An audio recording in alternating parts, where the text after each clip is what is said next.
Good afternoon and welcome to Lunchtime Coaching. My name is Kevin Britz, International Leadership Coach, Trainer and Program Facilitator, and host of the Lunchtime Series, where we add value to people's lives happening every day at 12 o'clock on ebizradio.com. Today we have the Accounts Manager Quantitative at KLA, Cindy de Lima, who's recently been on the GMS program, the Alumni's GMS program, and I've proudly been so much part of it. And we just want to talk to you about how things are going. Cindy, welcome to today's testimonial show. How are you doing? Thanks, Kevin. All good. All good.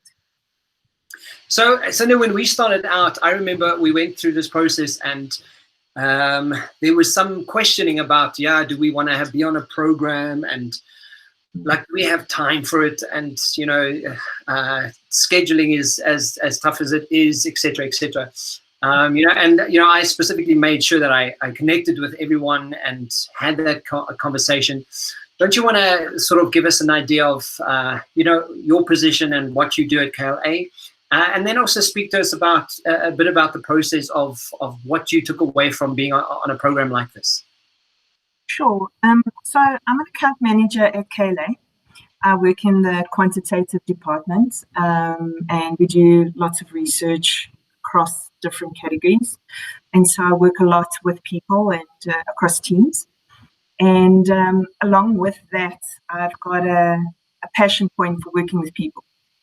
And so whenever you deal with people, it takes quite a lot of understanding of yourself, as well as understanding of your teams. And so that part of me has always been an intrigue and an interest of mine, a passion of mine. And so I kind of understood already from the beginning that this program was just going to be really an opportunity to just focus deeper on those kind of things. So deeper on who I am, my space, how I influence people, and then with the intention of really impacting people around me. And so that's always been my thing. So when I was introduced to the course, I think, you had that saying, you had me at hello. I think you had me when you said Brene Brown. Yes. Because it's a lot of people that I follow and just have so much insight into what people are and who they are and how they function. And so it was, I knew from that discussion, that initial meeting with you and the quotes that you used, and that was really something that was so intriguing to me. And so because I do a lot of that already on my own, I was just really fascinated about just increasing that knowledge and finding out more about my future and where I stand, and then how I can make an impact on people around me. So the course, it took me on a nice, not a bad roller coaster, but it was really eye-opening, and it was really great to kind of push me into areas that maybe I hadn't considered or hadn't thought about. And it was really enlightening in many areas. We're speaking about this for half an hour, it's going to be difficult to cover a lot of the things, and so much can be said. But there were a lot of things that were great and stood out for me. So one of the things I want to touch on is you and I. Part of this process is going through and understanding your values. Mm-hmm. And sometimes when we have that value conflict, or like we still trying to go like, so how does this work, and how don't you want to touch base on sort of what that process was, and that, because I remember that conversation with you, and you went, yes, this is exactly the point, and and it was like a light bulb moment. Totally light bulb moments. I mean, I pride myself in being well read and I understand things, and then with such a simple concept, I mean, it really was a light bulb moment when I realized, well, wait a minute, now I understand why I do all the things that I do. And I also understood why my buttons were being pressed, so when I had a reaction to something, then I was understanding it now, going, of course, because now I understood what my values were. And it was an exercise that I think I had done, but very lightly. And then when I had to go back and really look at it again, it was just such an eye-opener for me. And it was amazing to see how it actually brought so much clarity and could diffuse many arguments. Because once you understand what other people's values are, as well as your own, then you just go, oh, this is just a value. This is just a disconnect in values. That's all it is. It's nothing more than that. And so that was such a big thing for me, because my passion, like I said, was about people. So that is my biggest value, is about relationships with people. Yeah. And so understanding that, and understanding why my decisions are so driven by that was just, it really was. It actually took me a while when I got off the call with you to just sit there with it for a while to go, makes so much sense now. Yeah, I'm so glad. In terms of one of the added books that we added to this program is The Miracle Mornings, and a bit of it's called The Savers Process, and from Hal Elrod. What did you take away from that? Because I joined you guys on this process of the Miracle Morning and how to set that up and how to create that. What was your takeaway from that? Because for me, it was quite the one of the Savers processes is finding that quiet, just sitting there in the quiet with yourself in that moment and just being. And when I kind of did it the first couple of mornings, I was like, wow, this, to me, that was a sort of a turnaround in my head. What did you take away from having the Miracle Morning process in your life? Gosh, so many things. I think my initial reaction was that it wasn't a brand new idea. I thought I've heard of people having morning meditations and morning routines, and it was something I always wanted to do, but it seemed like I never got around to doing it. And so I thought, well, even Robin Sharma's got the morning routine, and he's got his 5 a.m. club, and you think, well, it's one of those things. And then I started to read the books. I thought, well, let's see what they say. And I just love the simplicity of bringing it in. I think the biggest thing is when you overcomplicate it, people don't want to do things. And I think that's what was in my head. A morning for me seemed too complicated. I need to do this and that and that and that. And it seemed like, wow, I'm already got such a busy day. Now I'm going to add this to it. But they just made it so accessible. So whether you have an hour or 6 minutes, because there's 6 steps, they showed you how to do it in an hour, or they showed you how to do it in 6 minutes. And just the thought of it and the practicality of it is, I think, what I loved. It was just so practical, and the cleverness of naming it Savers. So what is the silence and what does it do? So, I started to I did little steps. I did the meditation first, and then I started to look at the affirmations and the visualization. And, I understood the theory behind it. I had been struggling to implement it. And I was really grateful that we got the chance to read through this book. And it was great because it was little short chapters that really was accessible. You could get through and you could understand. And then just to implement it was then, well, if I can do 2 of the 3 or 2 of the 6 or 6 of the 6, or it didn't matter. It felt accessible, and then doing the quiet. And there really is something to be said about that quiet in the morning, because, with kids around and work around and everything, if you just get out there in the morning, just that bit of quiet, it's lovely, really good. Makes a difference, right? So in terms of the, because this program, we always aim at doing this as a team dynamic program. How do you think that worked for you guys? Do you see that the team really shifted in a big way? Do you see that, part of this process was sharing your vision boards? And we also had the master license. He was in tears in the first day. You guys really did, I sat back kind of going, wow, you guys have really shifted so much. But in team dynamics, do you think, what was your experience? I'm not going to preface it. You just tell us. Okay, so it was, I must admit, the first day was great. And the team dynamic was also great. You could see a bit of mix of personalities. There's some people that were there that were like, okay, great, let's get going. And others were a little bit still a bit skeptical, going, okay, Kevin, what are you bringing? What are we talking about? Yeah. And I also understand that not everybody feels comfortable talking about themselves or their feelings or how they do things. And so it was a very nice dynamic, because those people who felt a little bit scared to share would hear other people who were sharing and go, oh, okay, so it's a safe space. I can bring this out. And being able to really work through some things out in the open, I think was great, because then they also felt supported. They felt supported that they were making a move forward and not feeling a bit scared to share, because you don't really grow when you're in that fear mindset.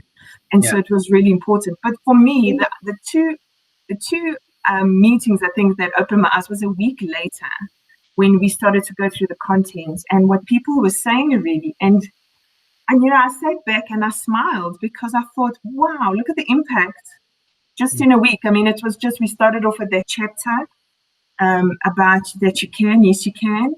Yeah. And it was so intriguing to see how people responded to that. So it was just, I think as a coach, you see how people shift, and that definitely triggers a button, because you're going, oh, wow, this is amazing.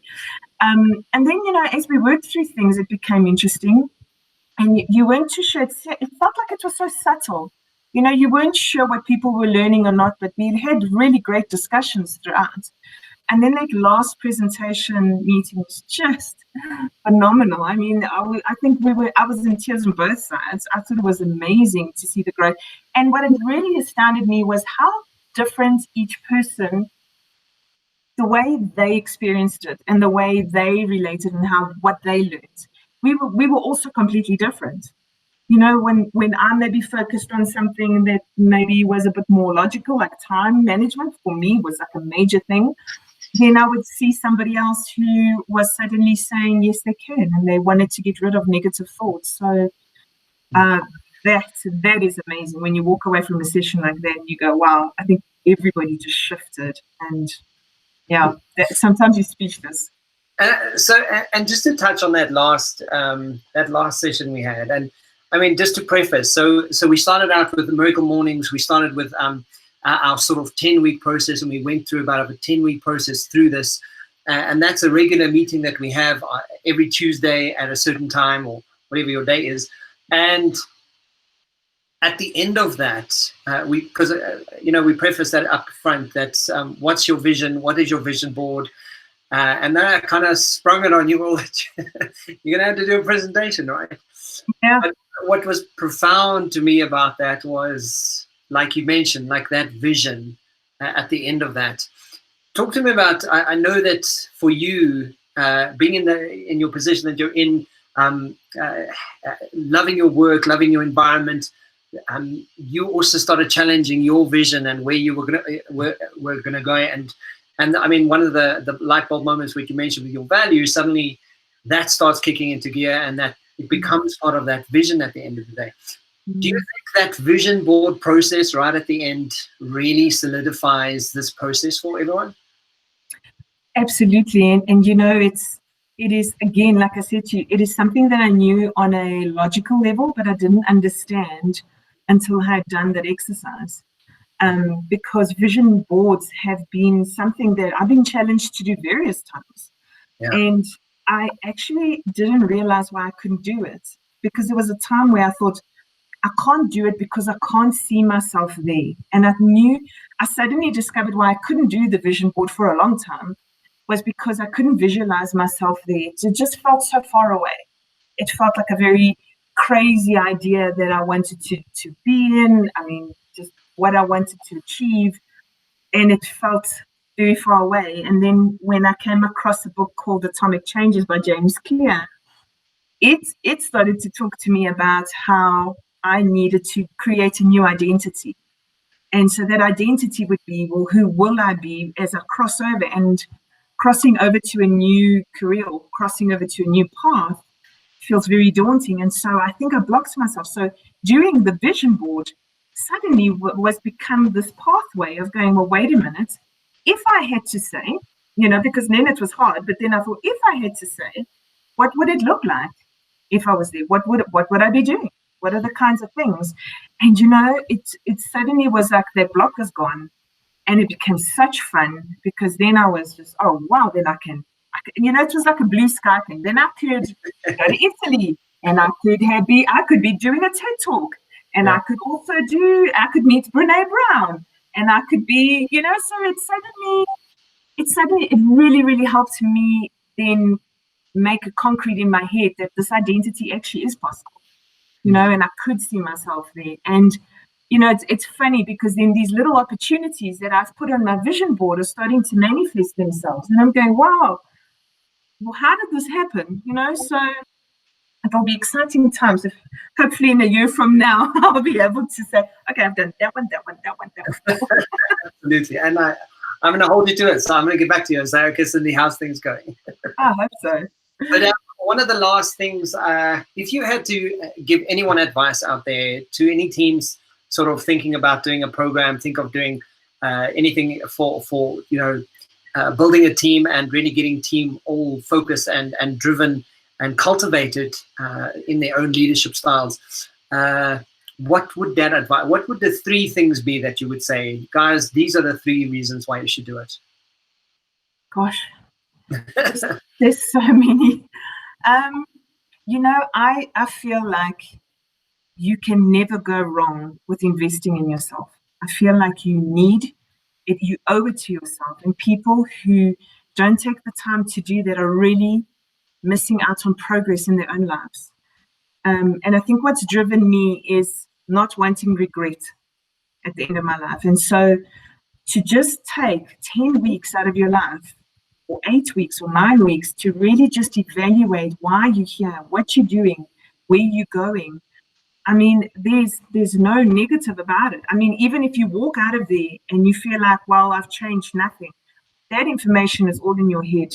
And eventually it starts to grow. Even if it's just a seed, it starts to grow, and you start to realize and the changes, and you start to realize that there is an alternative to things that you're not happy with. There are ways of getting things done, so, and you know what, you don't need to take on board every single little thing. I mean, if you make one change based out of there, you're so much better than where you were the 10 weeks before that, so there's nothing negative about it. I mean, and working in a team dynamic, actually, if anything else, it really brings us closer.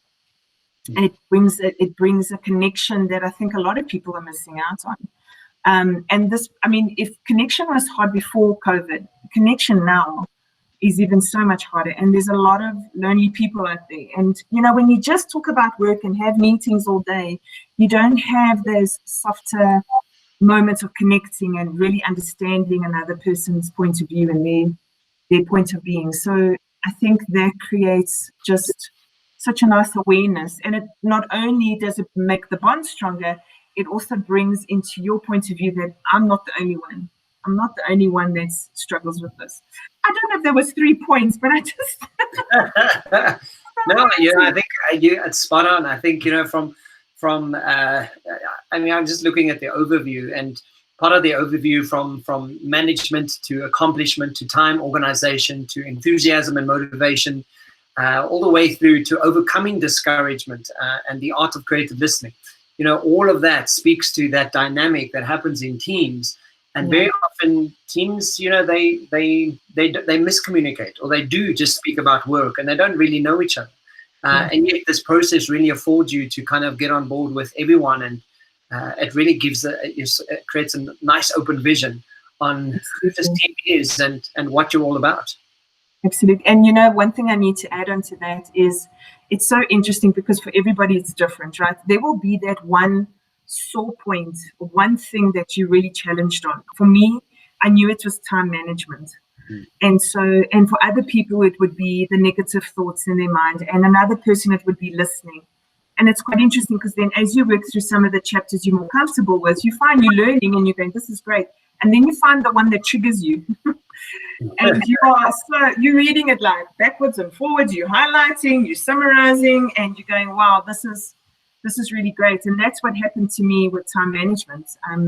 There were so many things I could take out of the course, but I was really battling with my time, and I was literally, during those 10 weeks, I was studying 2 courses with a full-time job, and my kids going to school every second day, and then preparing for exams for my grade 6. I was just feeling like if I don't get this down packed. And so those were just really awesome practical tools that I could take on. But then as well, there was all the learnings that I had about myself. So like I said, there is no loss here. There's absolutely no loss here. Fantastic. Cindy de Lima, thank you so much from KLA. Thank you so much for joining me. It was such a pleasure to chat to you, and thanks for sharing your wisdom and your learnings. I thoroughly enjoyed it and enjoyed this process. And I'm sure we're going to be seeing more of each other soon. I hope so. I really loved the process, and I think it was really helpful, and it was fun. I actually miss our Tuesday morning meetings now. So I'm like, so this is not so fun anymore. Between like 8:30 and 10 at the moment. Okay, I need to fill this, or I need to go back to KLA. Yeah, no, I think you should just suggest some other meetings that we can have. We can like catch-ups and stuff. Yeah. But we absolutely will. So absolutely, we're gonna. I've chatted to Greg, and Greg's also on the same page. So we definitely going to do something about it and see what the next steps are. But thank you. Wonderful. It's an absolute pleasure. Have a wonderful day. Thanks so much. Thank you too. Bye-bye. Thanks, Kevin.